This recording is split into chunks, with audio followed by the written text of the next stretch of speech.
नमस्कार दोस्तों, भगवान शिव का ब्रह्मचर्य अवतार उनके और माता पार्वती के प्रेम को दर्शाता है। वह प्रेम जो शिव और शक्ति का अमर है, उसी प्रेम को पाने के लिए माता पार्वती ने कई वर्षों तक प्रयास किया और घोर तपस्या करने के बाद शिव को प्राप्त किया था। प्रजापति दक्ष की पुत्री सती भगवान शिव की अर्धांगिनी थी। अपने पिता द्वारा अपने पति के लिए कड़वे वचन सुनकर उन्होंने योग अग्नि में जलकर अपने प्राण त्याग दिए थे। बाद में सती ने ही गिरिराज हिमालय की पुत्री पार्वती के रूप में जन्म लिया था। माता पार्वती इस जन्म में बहुत चंचल स्वभाव की थी। पार्वती अपनी सहेलियों के साथ वन में भ्रमण करती रहती। एक दिन नारद जी ने माता पार्वती को देखा और उनके मन में त्रिलोकीनाथ शिव जी से विवाह की इच्छा उत्पन्न करवाई। इस इच्छा की पूर्ति के लिए माता पार्वती ने तप करना शुरू किया। जब भगवान शिव को इस तप की सूचना मिली तो उन्होंने सप्त ऋषियों को पार्वती की परीक्षा लेने के लिए भेजा।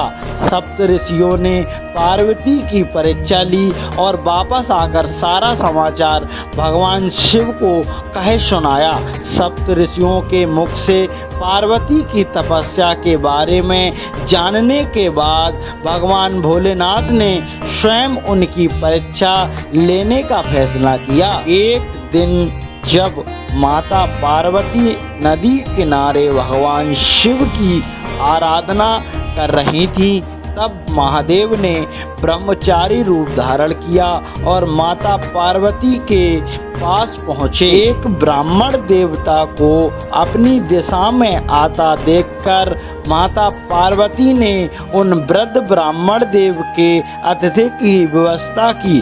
ब्राह्मण देव का आतिथ्य करने और उनकी पूजा करने के बाद पार्वती ने उन ब्राह्मण देव से पूछा, हे महात्मा, आप कौन हो और इस वन में क्या कर रहे हो? इस सवाल के जवाब में उन ब्राह्मण देवता ने कहा, पुत्री, मैं तो एक तपस्वी हूँ जो वन में ही विचरता रहता हूँ, किंतु आप कौन हैं और इतनी कम उम्र में सभी सुखों को त्याग कर एक कौन सी तपस्या कर रही हैं?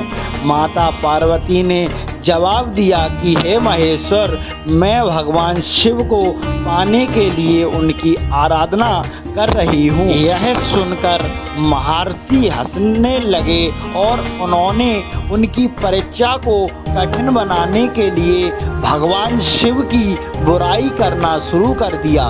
उन्होंने भगवान शिव की निंदा करते हुए कहा कि शिव अघोर, अमंगल भेषधारी है और जटाधारी है और वह तुम्हारे लिए उपयुक्त वर नहीं है। तुम उनके साथ शादी करना और जीवन बसाने का ख्वाब छोड़ दो।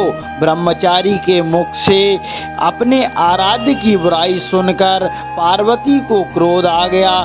चूंकि वो एक ब्राह्मण को इसका दंड नहीं दे सकती थी, इसलिए वह उस जगह को छोड़कर वहां से जाने लगी। तभी ब्राह्मण रूपी भोलेनाथ अपने असली रूप में प्रकट हुए और यह देख पार्वती खुश हो गई। पार्वती की तपस्या देख भगवान शिव ने उन्हें अपनी पत्नी के रूप में स्वीकार कर लिया। तो मित्रों, यही थी भगवान शिव के ब्रह्मचारी अवतार के पीछे की पौराणिक कथा।